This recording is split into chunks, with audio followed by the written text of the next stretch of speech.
इस वीडियो में डिस्कस करने वाले हैं leet code by weekly contest 131। ठीक है, तो प्रॉब्लम 1, 2, 3 इस तीनों प्रॉब्लम हम इस वीडियो में देखेंगे।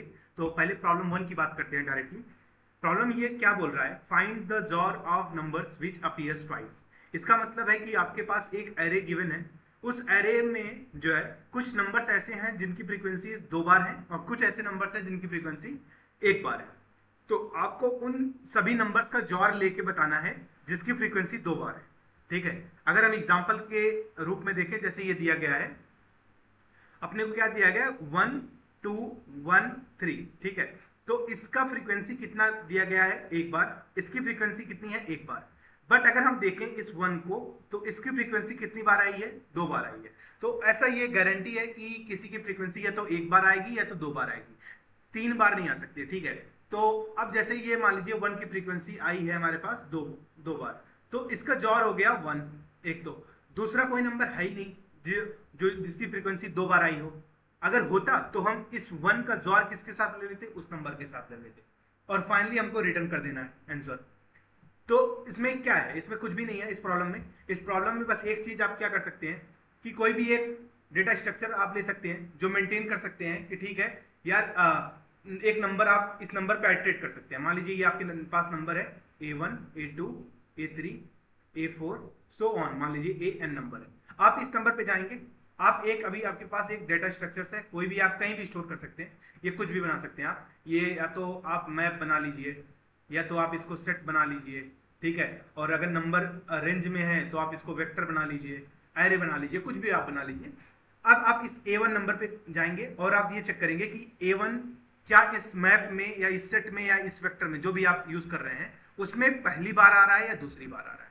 अगर ये पहली बार आ रहा है तो कोई प्रॉब्लम नहीं है। ठीक है, क्यों क्यों प्रॉब्लम नहीं है, अगर मान लीजिए इसकी फ्रीक्वेंसी सिर्फ 1 होती तो वैसे भी आपको इसका जॉर नहीं लेना है। और अगर इसकी फ्रीक्वेंसी, इस A1 की फ्रीक्वेंसी 2 बार होगी तो इसका मतलब है कि ये A1 कहीं ना कहीं आगे आएगा ऑलरेडी।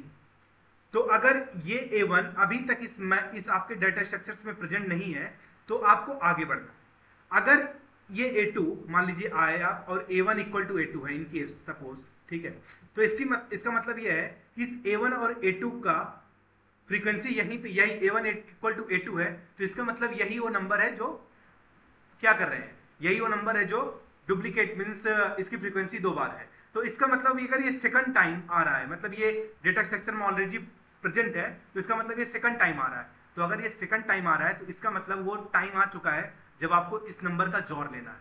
तो आपने एक आंसर बनाएंगे, आंसर इक्वल टू 0 बना लीजिए, और ये अगर नंबर सेकंड टाइम आपको मिल रहा है तो answer is equal to answer XOR का, ये सिंबल है, जॉर का सिंबल है। ठीक है, ये जो भी है AI आप मान लीजिए ith एलिमेंट पे। ठीक है, तो फिर क्या करेंगे आप, अब फिर से आप हर एक एलिमेंट को ना, अब जब आप ith एलिमेंट पे हैं और आप डेटा स्ट्रक्चर में देखेंगे अभी तक ये एलिमेंट प्रेजेंट नहीं है, तो आप इसको कुछ भी करके प्लस प्लस कर दीजिए या अपडेट कर दीजिए, मतलब किसी तरीके से आप इसको ट्रैक करिए ये वाला एलिमेंट प्रेजेंट अब हो गया है। ठीक है, मैप में है तो आप मैप को इनिशियलाइज कर दीजिए इस नंबर से, यार ये नंबर एक न्यू एंट्री मिल चुकी है।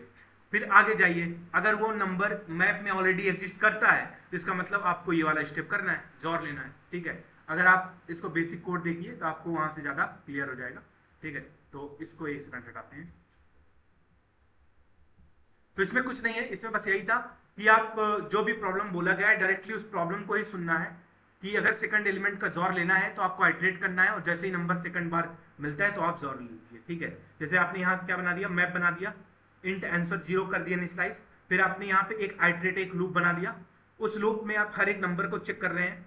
अगर वो नंबर आप मैप में आप प्लस प्लस कर दे रहे हैं, ठीक है, अलग अलग तरीके हैं चेक करने के, जो है मैं जो अभी बता रहा था वो थोड़ा डिफरेंट था, बट ये थोड़ा सा वैसे है। ठीक है, अगर ये मैप में इसकी फ्रीक्वेंसी 2 है, इसका मतलब ठीक है ये नंबर 2 बार प्रेजेंट है। ठीक है, तो इसका मतलब आपको वो जॉर लेना है, वो टाइम आ चुका है, तो आप आंसर को आंसर जॉर कर देंगे उस नंबर ऑफ 5, और फाइनली आप ये आंसर रिटर्न कर देंगे। ठीक है, तो ये प्रॉब्लम बहुत ही बेसिक था और बहुत ही सिंपल है, कोड भी इसका बहुत सिंपल है। ठीक है, तो इस प्रॉब्लम में कुछ भी नहीं था, जो बोला गया था आपको सिंपली वही करना था और आपका प्रॉब्लम सॉल्व हो जाएगा। ठीक है, तो अगले प्रॉब्लम की तरफ बढ़ते हैं।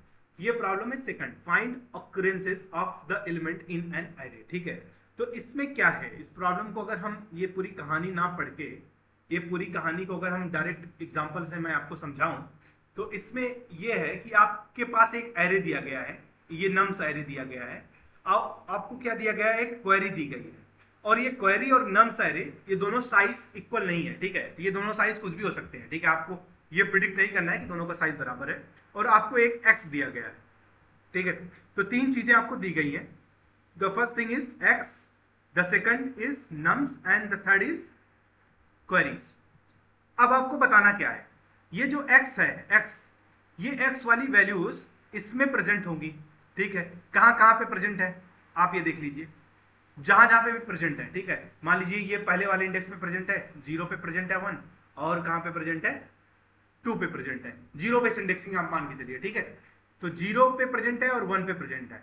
अब आपको क्वेरीज दी गई, अब क्वेरीज को देखिए, ये क्या बोलता है, 1 बोलने का मतलब है कि पहला 1 किस इंडेक्स पे प्रेजेंट है, पहला 1 किस इंडेक्स में प्रेजेंट है। तो आप यहां से देखिए पहला 1 किस इंडेक्स पे प्रेजेंट है, 0th इंडेक्स पे है, 0। ये बोल रहा है कि तीसरा 1 किस इंडेक्स पे प्रेजेंट है। आपके पास यहां पे कितने एलिमेंट्स हैं, एक तो ये 0 है, एक तो ये 2 है, तीसरा कोई एलिमेंट है क्या। इसका मतलब तीसरा एलिमेंट नहीं है, तो इसका मतलब 3 एक्स वैल्यूज तो इस नम्स में है ही नहीं। अगर 3 एक्स वैल्यूज नहीं है तो आप बोलेंगे कि भाई तीसरा एक्स तो प्रेजेंट ही नहीं है कहीं, ठीक है, तीसरा एक्स है ही नहीं।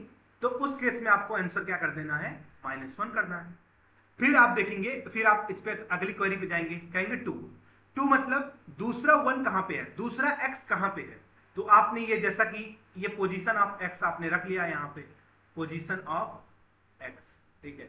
ये पोजीशन ऑफ एक्स आपने एक एरे बना के उसका सभी सब जहां जिस जिस इंडेक्स पे वो एक्स है वो आप इंडेक्स सभी रख लिए, ठीक है। तो अब ये बोल रहे हैं कि यार दूसरा एक्स कहां है, तो दूसरा एक्स कहां पे है, ये वाला दूसरा एक्स होगा जो भी ये वैल्यू होगी। तो दूसरा एक्स दूसरा इंडेक्स पे है, दूसरा इंडेक्स आओ चेक कर लेते हैं। पहला एक्स 0th इंडेक्स पे, दूसरे पे यहाँ ये 1 नहीं है, ये यहाँ पे दूसरा एक्स है, तो ये इंडेक्स क्या आएगा, दूसरा दूसरा है, तो यहाँ पे आपका हो जाएगा 2।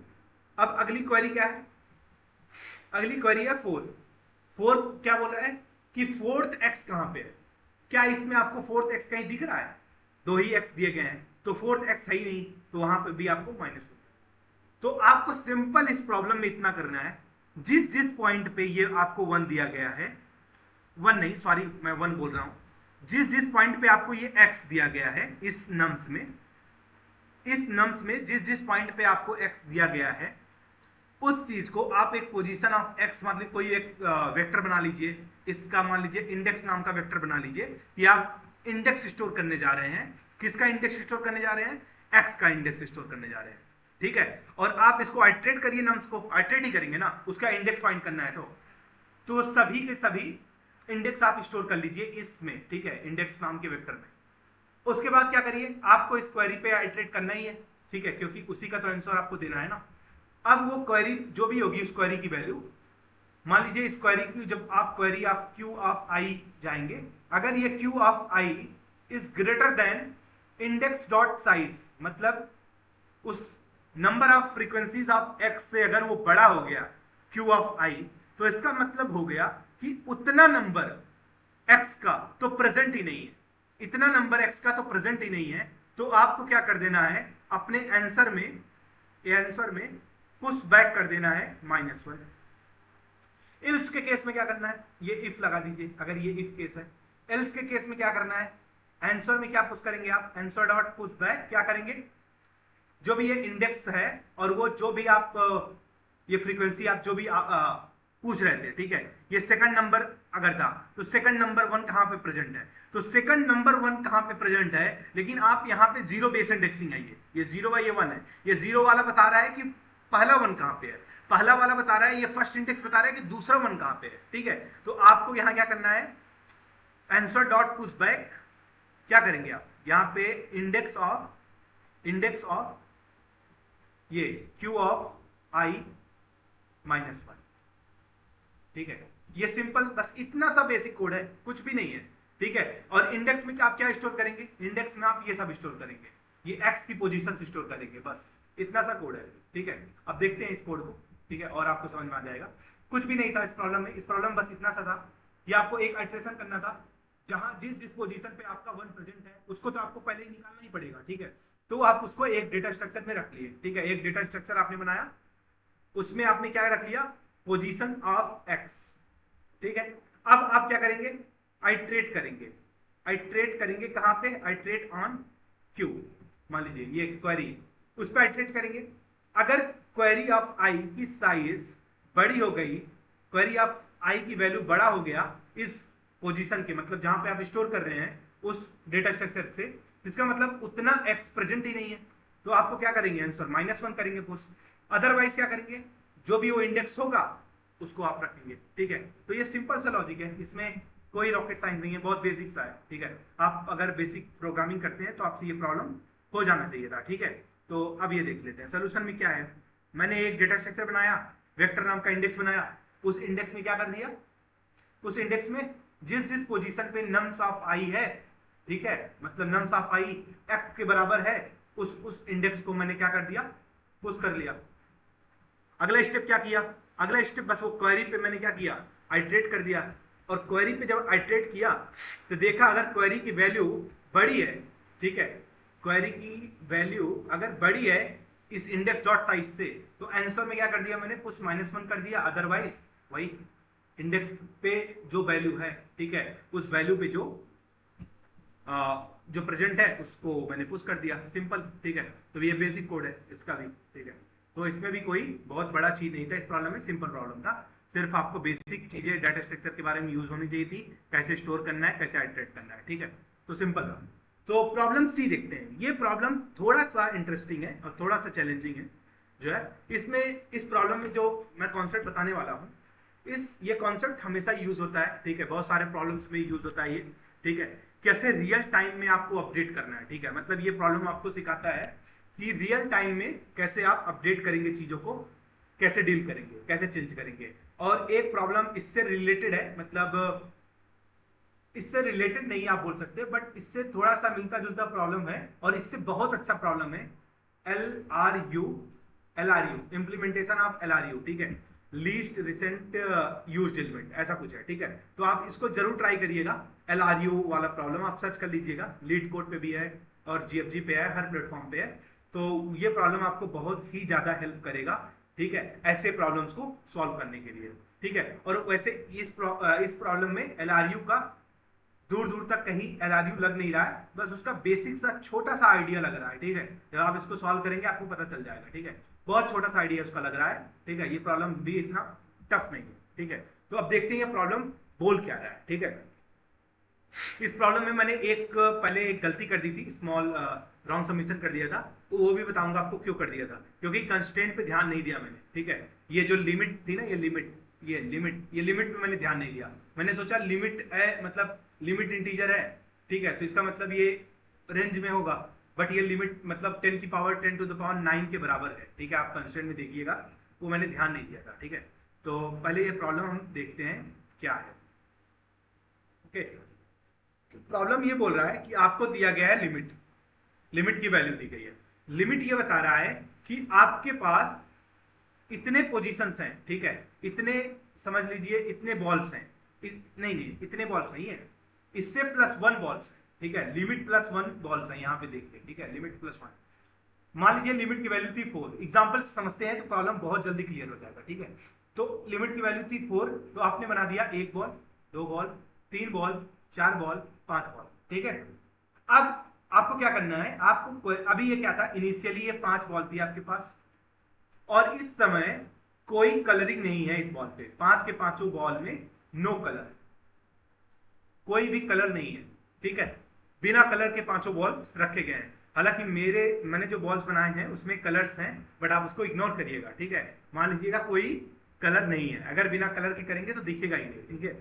तो अब क्या करेंगे, अगला पॉइंट क्या है, ये कौन से इंडेक्स पे प्रेजेंट है, ये 0th इंडेक्स पे प्रेजेंट है, ये 1th इंडेक्स पे है, मान लीजिए ये 2nd है, ये 3rd है और ये 4th है, मतलब, ठीक है। अब एक चीज आपको ये देखनी है, एक सेकंड पेन चेंज करने दीजिए, रेडी करते हैं, ठीक है। या अब ये बोल रहा है 1 का 4, मतलब 1 का कलर आप 4 बना रहे हैं, मान लीजिए कलर्स के नंबर्स हैं, ठीक है, 1 2 3 4 5 कुछ भी हो सकता है कलर्स का नंबर, ठीक है। ये कलर्स का नंबर है, जो पहला वाला पेयर है, मान लीजिए पहला जो पेयर है यहाँ पे ना, हर एक पेयर है, तो पेयर क्या बता रहा है, पेयर में मैं एक बार अगर डिस्कस करूं, पेयर में अगर पेयर ये है x, y, तो x ये बता रहा है कि इस इंडेक्स पे आपको ये कलर करना है, x वाले इंडेक्स पे ये आपको इंडेक्स बता रहा है और ये आपको कलर बता रहा है, ठीक है। इस इंडेक्स पे ये कलर करना है, तो ये वाला इंडेक्स क्या है 1 है, इस पे कौन सा कलर करना है 4 करना है, तो इसको आपने एक कलर कर दिया और इसकी वैल्यू बना दी 4, ठीक है। अब आपको बताना क्या है, आपको बताना है कि हर एक क्वेरी के बाद कितने डिफरेंट कलर, इसमें सारे बॉल्स में कितने डिफरेंट कलर हैं। आपने जब ये वाली क्वेरी परफॉर्म करी, पहली क्वेरी परफॉर्म करी, तो आपने क्या किया, आपने एक बॉल्स को पकड़ा, उस बॉल को कलर नंबर 4 से प्रिंट कर दिया। तो इस समय आपके पास टोटल कितने कलर प्रेजेंट है, डिस्टिंक्ट कलर कितने प्रेजेंट है, 1% है। क्यों प्रेजेंट है, क्योंकि बाकी ये सारे कलर, ये सारे बॉल्स तो कलर थे ही नहीं, सिर्फ अभी आपने ये वाला कलर किया है। तो आपका आंसर पहले क्वेरी के लिए कितना हो जाएगा 1 हो जाएगा। दूसरा आपने क्या बोला 2,5, मतलब बोला आपने दूसरे को 5 से करना है प्रिंट, दूसरे को, ठीक है, आपने बोला दूसरे को 5 से प्रिंट करना है, तो मैंने क्या किया, कलर अपना थोड़ा सा चेंज कर दिया ऐसे दिखाने के लिए, और यहाँ पे 5 कर दिया, ठीक है। इस क्वेरी के बाद आपके पास कितने डिस्टिंक्ट कलर है, 2, ठीक है, 2 कलर है। यहां पे बोल रहे हैं 1,3, 1,3 मतलब इस ये वाला कलर, फिर से ये वाला पोजीशन, आपने इसको अगले किसी डिफरेंट कलर से प्रिंट कर दिया 3। अब आपके पास कितने हैं, अब आप ये बोलेंगे कि आपका एक कलर और बढ़ गया, नहीं बढ़ेगा। क्यों नहीं बढ़ेगा, क्योंकि आपने इस कलर नंबर 4 को ही रीपेंट किया है, किससे, 3 से किया है। तो आपका एक ये कलर नंबर 4 गया और एक 3 आ गया, तो आपका अभी भी डिस्टिंक्ट नंबर ऑफ कलर्स कितने हैं, इट विल बी 2, ठीक है। अगर हम आगे क्वेरी पे जाएं 3,4, मतलब इसको हमने 4 से कर दिया, अब 4 यहां पे नहीं था, अब 4 यहां पे है, और यहां 3 है, यहां 5 है, तो ये तीनों डिफरेंट है, तो अब नंबर ऑफ कलर्स कितने हो गए 3। अगर आप एक चीज ध्यान से अगर नोटिस किए होंगे, जब मैं आपको ये प्रॉब्लम एक्सप्लेन कर रहा था, तो इसमें आपने एक चीज आपको ट्रैक करना पड़ेगा। क्यों, क्या ट्रैक करना है, वो पहले ये कलर 4 था, ठीक है, आपको ये देखना है कि यार पहले एक कलर 4 नाम का इस एरे में प्रेजेंट था, बट जैसे ही मैंने उसको रीपेंट किया 3 से, तो एक कलर, एक बॉल की फ्रीक्वेंसी जिसका कलर 4 था, उसकी फ्रीक्वेंसी घटी, ठीक है, उसकी फ्रीक्वेंसी जितनी भी रही होगी कलर 4 की घटी, क्योंकि आपने 4 को हटा के अब 3 को प्रिंट करा। लेकिन जैसे ही आपने कोई एक बॉल की कलर फिर से कलर 4 किया, तुरंत ही 4 की फ्रीक्वेंसी बढ़ी, ठीक है। अब हो सकता है उसकी फ्रीक्वेंसी अगर 0 रही होगी तो बढ़ के 1 हो गई होगी। अब आपको क्या बताना है, डिस्टिंक्ट कलर बताने हैं। ध्यान से समझिए इस प्रॉब्लम को। जब आपको डिस्टिंक्ट कलर है तो आप क्या कर रहे हैं, बेसिकली अगर आपकी कोई कलर पर्टिकुलर, मान लीजिए आप किसी क्वेरी पे आप हैं, ठीक है, अगर आपको मैं अच्छे से इसको एक्सप्लेन करूं यहाँ पे, ठीक है, ये कुछ ज्यादा ही जगह ले लिया, ठीक है, आप किसी भी क्वेरी ऑफ आई पे हैं। अब इसका कोई एक कलर है जिसको मान लीजिए एक्स को आप प्रिंट करने जा रहे हैं वाई से, ठीक है। अगर इस कलर वाई, ये जो कलर वाई है, ठीक है, केसेस देखिए, इसमें केसेस कैसे बनेंगे। अगर ये मान लीजिए ये बॉल एक्स ऑलरेडी पहले से वाई कलर होता, अभी भी ये वाई है, ठीक है, तो क्या नंबर ऑफ डिस्टिंक्ट कलर बदलेंगे। पहले भी यार अगर इसका कलर, इस एक्स इंडेक्स का कलर, एक्स बॉल का कलर वाई था, अभी भी आप वाई करने जा रहे हो, तो आप कुछ नहीं करने जा रहे हो, बस आप, ठीक है, नाटक कर रहे हो, ठीक है, कुछ भी नहीं कर रहे हो, तो इसका मतलब आपका नंबर ऑफ जो डिस्टिंक्ट कलर्स है वही रहेगा। अब देखिए सेकंड केस देखिए, अगर ये एक्स कलर जो है, एक्स इंडेक्स, पहले कोई कलर था ही नहीं, अब ये कलर वाई पे जा रहा है, ठीक है, वाई से इसको हम पेंट कर रहे हैं। लेकिन एक चीज ध्यान रखिए, इस वाई की, ये जो वाई कलर आप कर रहे हैं, ठीक है, ऑलरेडी ये किसी एक्स में, किसी आपके इस कोई ना कोई ऐसा बॉल है जो इस वाई कलर को ऑलरेडी ले रखा है। एक्स नहीं है बट कोई दूसरा बॉल है जो इस वाई कलर से ऑलरेडी पेंटेड है। तो आप बताइए सीरियसली, क्या ये Y colour number of frequencies of distinct colour बढ़ाएगा, नहीं बढ़ाएगा। कलर ऑफ वाई बढ़ेगा यार, कलर ऑफ वाई बढ़ेगा यार, एक बंदा और ऐड हो गया है जिसका फ्रीक्वेंसी, जिसका कलर वाई है, इस एक बॉल ऐसा और आ गया है जिसका कलर वाई है, ऐड हो गया, बट नंबर ऑफ डिस्टिंक्ट पे बढ़ेगा। अगर ऑलरेडी कोई वाई से एग्जिस्ट करता है, बट वो एक्स इंडेक्स नहीं, तो नंबर ऑफ डिस्टिंक्ट आपका नहीं बढ़ रहा है। नंबर ऑफ डिस्ट्रिक्ट बढ़ेगा, अब वो देखते हैं, ठीक है। ना तो इसमें बढ़ा ना तो इसमें बढ़ा। अब बढ़ेगा कब? बढ़ेगा तब जब मान लीजिए, एक सेकंड, आपको हम इधर ही ले लेते हैं, ठीक है। हाँ, कोई एक्स, सॉरी ये क्या आ रहा है, हाँ ये एक्स इंडेक्स है, इसका आप कलर वाई से करने जा रहे हैं। ith क्वेरी की बात कर रहा हूं मैं, ith क्वेरी, ठीक है, ith क्वेरी की बात हो रही है। बट कोई ऐसा any ball does not exist of color y। अगर कोई भी बॉल एग्जिस्ट नहीं करता जिसका कलर y है, तो वो टाइम आ चुका है, आपको एक काउंट बनाइए, काउंट ग्लोबल काउंट बनाइए जो कि आंसर आपको बताएगा। अब वो टाइम आ चुका है काउंट प्लस प्लस करने का, एक नया डिस्टिंक्ट कलर अब ऐड होने जा रहा है। लेकिन एक कैच है इसमें, एक एज केस हो सकता है कि ये एक्स वाला कलर वाई ना हो, बट कोई वाई बन रहा हो पहले। हो सकता है ना कि इसी कलर को, इसी इंडेक्स को, इसी बॉल को आपने दो बार पेंट कर रहे हैं अलग अलग कलर से। अगर ये y1 कलर मान लीजिए ऑलरेडी सिर्फ एक ही बार है पूरे बॉल में, मतलब सिर्फ एक ही बार एक ही बॉल थी जो प्रेजेंट थी y1 कलर से, वो जो बॉल थी वो x थी, x ही ऐसी सिर्फ एक बॉल थी जो y1 कलर से पेंटेड थी। लेकिन अब आप उसको y1 से रिप्लेस करने जा रहे हैं, आपका काउंट बढ़ेगा y1 y की वजह से, क्योंकि y एक नया कलर एक ही बार पहली बार ऐड हो रहा है। बट y1 भी एक ही बार था, अब आप उसको हटा रहे हैं, तो क्या ये टाइम नहीं है जब आप करेंगे काउंट माइनस माइनस? ठीक है, एक चीज समझ में आया। लेकिन क्या होगा कि y कलर से तो है, y1 कलर से तो है, बट ये y1 की ना मल्टीपल फ्रीक्वेंसीज है। मतलब कोई बॉल और भी रहा होगा x1 जिसकी कलर y1 है, कोई x2 रहा होगा जिसका कलर y1 है, तो आप ये y1 तो हटा रहे हैं, लेकिन ये काउंट नहीं घटेगा क्योंकि y1 कलर अभी भी एग्जिस्ट कर रहा है। तो आप एक चीज समझ रहे हैं, काउंट आप बनाएंगे, क्या बनाएंगे, मैं आपको इसको जनरलाइज बनाता हूं, ठीक है। आप एक वेरिएबल बनाएंगे काउंट। काउंट को आप बढ़ाएंगे कब? बढ़ाएंगे कब? जब न्यू कलर ऐड हो, न्यू कलर ऐड हो, और वो कलर अभी तक पूरे एरे में कहीं प्रेजेंट नहीं था। किसी भी बॉल, कोई भी बॉल उस कलर से जो आप जो कलर ith क्वेरी पे है उस कलर से पेंटेड नहीं है, काउंट बढ़ेगा। काउंट घटेगा कब? आप जिस कलर को रीपेंट कर रहे हैं, मान लीजिए कोई इंडेक्स x था, उसका कलर y1 था, बट आप इसको y से रिप्लेस कर रहे हैं, और ये y1 जो है only one frequency before repainting, ठीक है। अगर आप y रीपेंट करने से पहले अगर इस y1 की फ्रीक्वेंसी सिर्फ एक बार है, तो आपका काउंट घटेगा। और अगर इसके अलावा कोई केस होगा तो आपका काउंट अपडेट ही नहीं होगा। समझ में आ गया होगा, ठीक है, समझ में आ गया हो गया।